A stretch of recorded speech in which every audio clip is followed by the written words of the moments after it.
Rashes tend to fall into two main groups. You have rashes that come on suddenly and are usually gone within about 2 weeks. And then you have rashes which might come on a bit more gradually and they're still there 2 weeks later. So I'm going to deal with the ones that come on suddenly first. And so these happen in adults and in children. The vast majority of them tend to be caused either by infections, which can be viral infections like chicken pox in a child or shingles in an adult, or they might be a bacterial infection like impetigo, which tends to go around creches and schools quite easily, or something like cellulitis in an adult.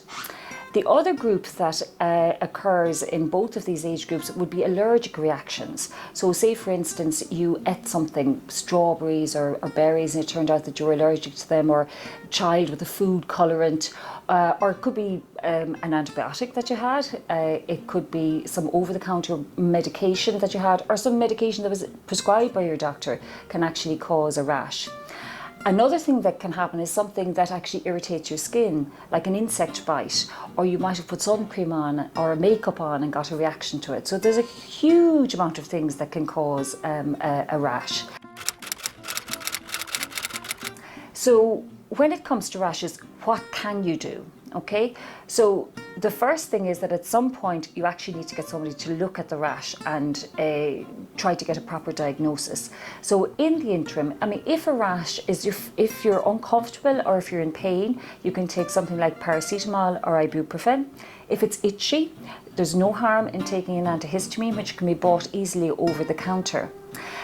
What I would caution against is please don't put on any creams that somebody else had for a rash, because a lot of the time those creams contain steroid, and if you put steroid on the wrong kind of rash, it can actually make the rash worse.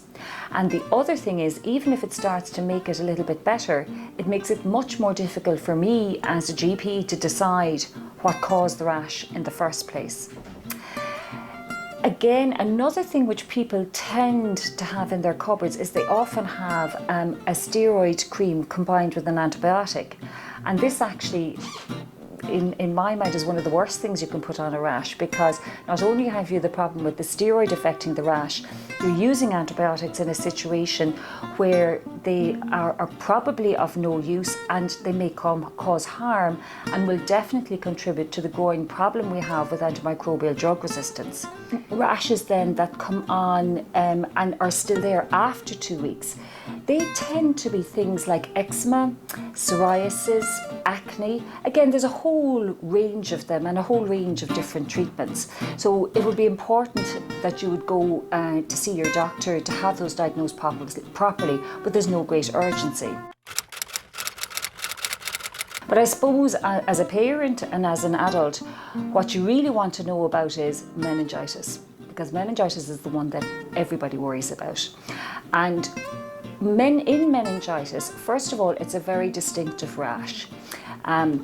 It's a rash that looks more like a bruise. It doesn't go away when you actually press on it. And if you put glass on it, you can still see the rash through the glass. So that's a very good way of assessing a rash. But it's not just a rash that occurs in meningitis. A child or an adult with meningitis is sick. They may be drowsy, they may be very irritable with a child, they could be continuously vomiting, they may complain of a headache, they mightn't like the light. Generally speaking, you would know this is a person who is really sick. And if there's any doubt in your mind about what's causing a rash, and certainly any concern that it might be meningitis, don't take any risks. Contact your doctor or bring your child to the nearest emergency department.